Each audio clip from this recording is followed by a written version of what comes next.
उस क्षण को मैं ऐसे जीता हूँ जैसे लगता है कि वह क्षण मेरे लिए अविस्मरणीय बन चुका है। और सौभाग्य की बात है कि प्रयागराज से हमारे साथ दो और श्रेष्ठ कलाकार यहाँ पर आए हुए हैं। उनमें से एक हैं विश्वविख्यात कलाकार और वॉश पेंटिंग के बहुत बड़े मूर्धन्य चित्रकार डॉक्टर श्याम बिहारी अग्रवाल, जो मेरे गुरुजी हैं और पूरे देश में अपनी वॉश विधा के लिए जाने जाते हैं। हमारे साथ दूसरे एक कलाकार आए हैं रविंद्रनाथ कुशवाहा जी। इनका भी कला जगत में काफ़ी योगदान है और जो पारंपरिक शैली है उसको अछूड़े बनाए रखते हुए इन्होंने तमाम नवीन प्रवृत्तियों को अपनी कला में आत्मसात किया है। और यह भी मेरे लिए हर्ष का विषय है कि जब आपके क्षेत्र में कोई इस तरह का भव्य कला और संस्कृति को लेकर के आयोजन होता है तो मुझे यहाँ आने का सौभाग्य मिलता है। इसका मैं ताउम्र ऋणी रहूँगा आप सभी का। सबसे बड़ी बात अगर हम अयोध्या की बात करें तो अयोध्या का जो बखान है पुराणों में भी है। अयोध्या का जो बखान मिलता है शुरू से ही मिलता है। आप रामायण को छोड़ दीजिए, आप वेदों की बात करें, आप उपनिषद की बात करें, आप वैदिक ग्रंथों को भी छोड़ दें, आप जो बौद्ध ग्रंथ हैं उनकी बात करें, आप जैन ग्रंथों की बात करें, हर जगह अयोध्या को बखाना गया। और सबसे बड़ी बात, यहाँ के जो नेतृत्व करता थे श्री राम सिर्फ अयोध्या के नेतृत्व करता नहीं थे, श्री राम संपूर्ण एशिया के नेतृत्व करता थे। आज श्री राम को चरितार्थ करने की आवश्यकता है। राम का नाम जब हमारे सामने उभरता है तो राम सिर्फ भगवान नहीं थे, राम एक युग पुरुष हैं, राम एक महापुरुष हैं और राम को जीने की आज जरूरत है। और मैं फिर से कहूँगा कि मैं भाग्यशाली हूँ कि आपके यहाँ कोई भी इस तरह की गतिविधि होती है, मैं यहाँ पर बुलाया जाता हूँ, यह मेरे लिए परम सौभाग्य का विषय है। दूसरी बात, हम कला और संस्कृति की अगर करें तो अयोध्या शुरू से ही कला और संस्कृति का गढ़ रहा है। बहुत ही सुखद यह है कि एसपी सागर जी लगातार इनकी कोशिश जारी है कि अयोध्या को एक कला तीर्थ का रूप दिया जाए, संपूर्ण देश में अयोध्या अपने कला और संस्कृति के लिए पहचाना जाए। और लगातार कोशिश ये अपने शिष्यों को लेकर के लगातार ये कोशिश इनकी जारी है कि अयोध्या को कला संस्कृति का वह पहचान मिले जिसकी यह हकदार है। अयोध्या के बारे में अगर मैं कुछ और बात करूं तो यह श्री राम जन्म भूमि तो है ही है, इसके साथ मैं देख रहा हूं यह लगातार पर्यटकों के निशाने पर है। देश विदेश से तमाम लोग यहाँ पर आते हैं, तीर्थाटन करने आते हैं। प्रभु श्री राम के जो पदचिन्ह है, जो उन्होंने अपने पदचिन्ह छोड़े हैं, उस पर चलने आते हैं, यहाँ से कुछ सीखने आते हैं और सीख करके जाते हैं। कला की जहाँ तक बात है, मैं देखता हूँ यहाँ पर वह धीरे धीरे माहौल बन रहा है और अवध विश्वविद्यालय का भी इसमें एक प्रमुख हाथ है। मैं 2 साल पहले अवध विश्वविद्यालय में बुलाया गया था, तभी मुझे बहुत खुशी हुई थी कि यहाँ पर कला को लेकर के एक जागरण दिखाई दे रहा है और उसमें तमाम लोग सहभागी हैं। एसपी सागर और इनके जो शिष्य प्रशिष्य हैं, इनके अलावा भी जो मैं देख रहा हूँ यहाँ पर कला का एक माहौल बन रहा है और इस माहौल को आगे भी बरकरार रखने की आवश्यकता है। मैं आजकल दिल्ली में रहता हूँ, वैसे प्रयागराज का मूल निवासी हूँ, लेकिन बड़े खुशी की बात है जब हम मॉडर्न आर्ट की बात करते हैं, बहुत सारे जो जन सामान्य मॉडर्न आर्ट के बारे में आपको जानकारी नहीं है। आधुनिक कला की हम बात करते हैं, लेकिन यह भूल जाते हैं कि आधुनिक कला की जो नींव पड़ी उसके पीछे कहीं न कहीं हमारी अपनी लोक कला है। आज मैं जाता हूँ शादी ब्याह में, जब मैं पहुँचता हूँ तो वहाँ पे महिलाएं चौक पूरती हैं, महिलाएं कोहबर बनाती है।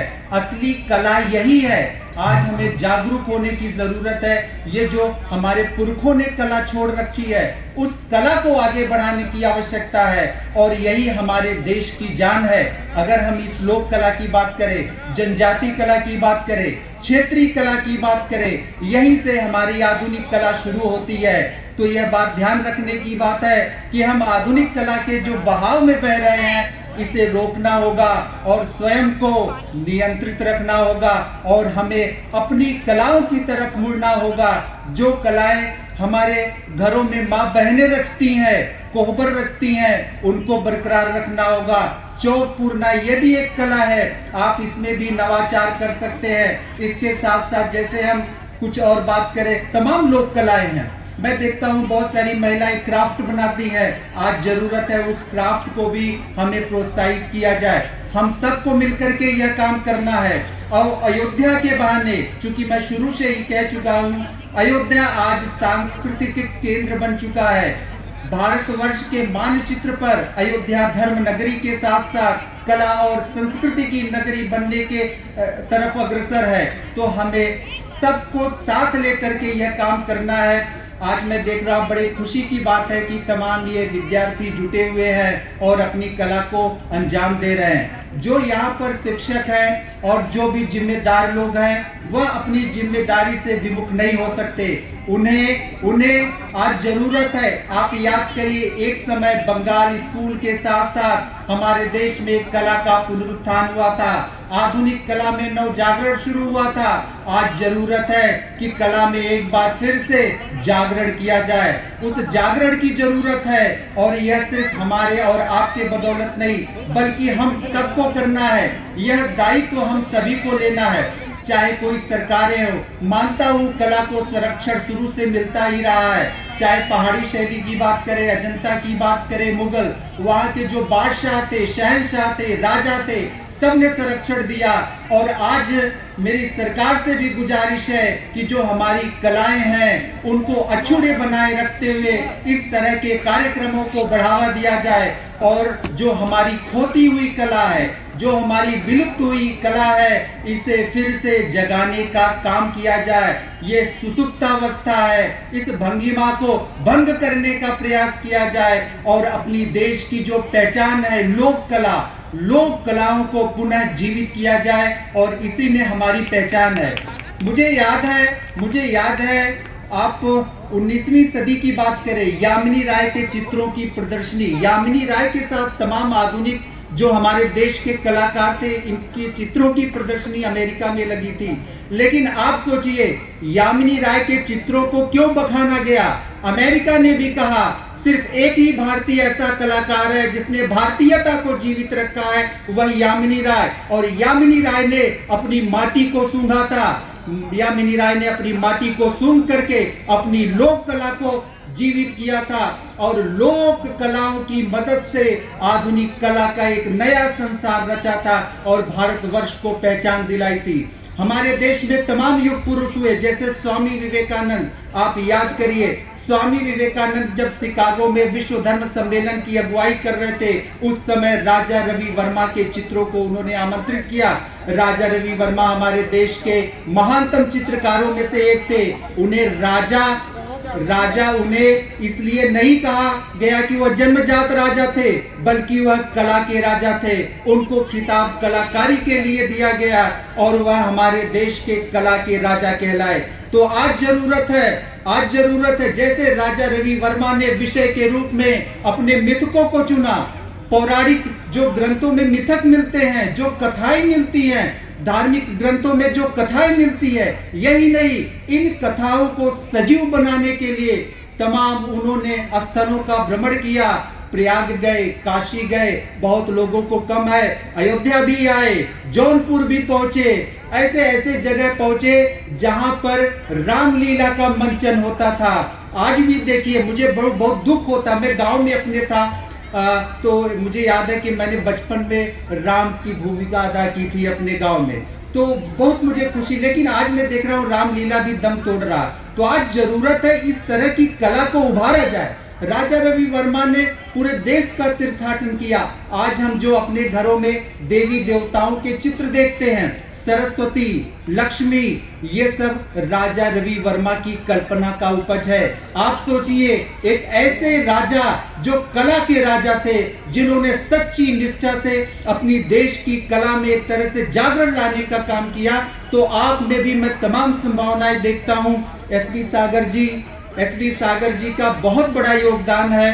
अयोध्या की कला को देश की कला के पटल पर एक तरह से देखा जाए, अयोध्या आज विश्व के मानचित्र पर उभर रहा है और अयोध्या वासियों से हम काफी उम्मीद करते हैं। और इसी का नतीजा, चूंकि ठंडक काफी थी और हमारे साथ डॉक्टर श्याम बिहारी अग्रवाल गुरुजी, इनकी अवस्था लगभग 82 वर्ष है, लेकिन यहाँ तक चल करके इसलिए आए कि यहाँ की कला, यहाँ की नहीं कला बल्कि देश की कला को फिर से एक जीवन दिया जा सके और अपने वक्तव्यों के माध्यम से, अपने भाषण के माध्यम से कला में फिर से संजीवनी फूंकी जा सके।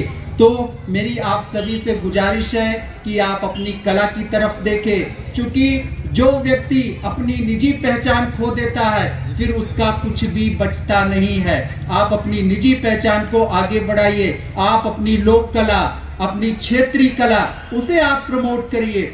जो भी आप मॉडर्न काम करते हैं, मॉडर्न पेंटिंग के नाम पर सिर्फ विभत्सता, कुछ नहीं है उसमें, न आपका कोई भाव है उसमें, न कोई आत्मा है। एक तरह से ये हमारे ऊपर एक मानसिक भाव है जो थोप दिया गया हमारे मानसिक पटल पर। तो इससे बचना होगा और आपको सच्चे कलाकार की भांति अपने देश की कला और संस्कृति में जान फूंकना होगा, तभी जाकर के आप हैं और आपके देश की कला का अस्तित्व बच पाएगा। आज मैं देख रहा हूँ संपूर्ण देश में संरक्षणवादी नीति अपनाई जा रही है।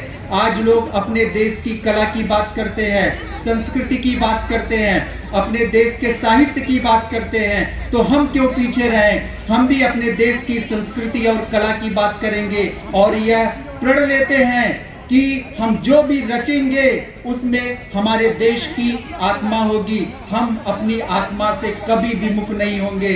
तो बहुत बहुत धन्यवाद और आप सभी को मेरा सादर नमन है। धन्यवाद।